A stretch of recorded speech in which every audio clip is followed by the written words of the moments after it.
국민 여러분, 안녕하십니까? 여기는 대한민국 대표 정치 전문 플랫폼 한국정치TV입니다. 오는 1월 28일 성남시 대장동 개발 사건 비리 혐의로 검찰에 출두할 예정인 이재명 민주당 대표가 최근 소속 의원들과 활발하게 접촉을 하고 있습니다.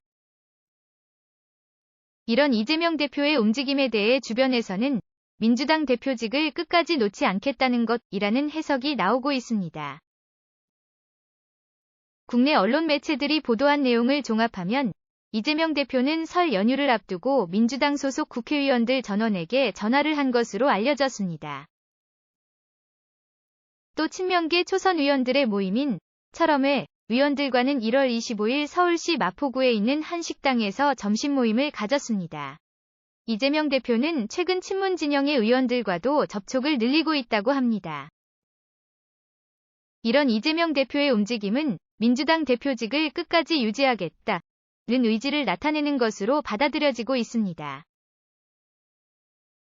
이와 관련해서 이재명 대표 주변에서는 이재명 대표가 민주당 대표에서 사퇴할 가능성은 1%도 없다는 의견이 나오고 있습니다.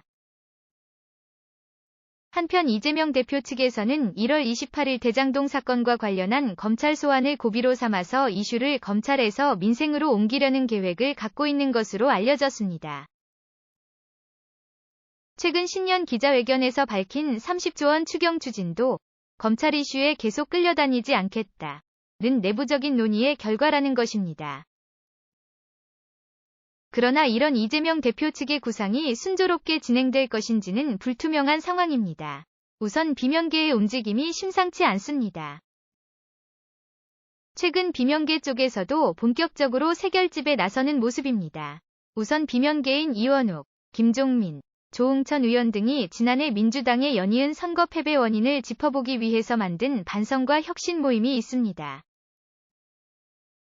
이 모임이 오는 1월 31일 민주당의 길이라는 이름으로 모임을 확대하고 첫 번째 토론회를 가질 예정입니다. 첫 번째 토론 주제는 내년 총선을 앞둔 민주당의 현 주소를 여론조사로 분석하는 민심으로 보는 민주당의 길이라고 합니다. 이에 대해 민주당 관계자는 사실상 이재명 대표 체제로 내년 총선을 치를 수 있겠느냐는 문제 제기가 될 것이라고 말했습니다. 이런 비명계의 움직임에 대해서 이재명 대표 지지층인 개딸들은 민주당 온라인 게시판에 이원욱, 김종민, 조응천 의원의 탈당을 요청한다는 글을 올리고 있습니다. 이것은 비명계에 대한 징계와 공천 반대를 주장하는 것으로 받아들여지고 있습니다. 이에 대해 민주당 관계자는 이재명 대표의 사법 리스크가 악화될수록 당내 갈등은 더 불거질 우려가 있다고 했습니다. 국민들의 여론도 이재명 대표에게 좋은 편이 아닙니다. 이와 관련해서 여론조사 업체인 엠브레인 퍼블릭이 YTN 위례로 1월 22일부터 23일까지 실시한 여론조사 결과를 1월 25일 발표했습니다. 이 여론조사 결과에 따르면 검찰이 기소할 경우 이재명 대표가 사퇴해야 한다는 응답은 63.8%였습니다. 이것은 대표직을 유지해야 한다는 응답 27.9%보다 2배 이상 높은 것입니다.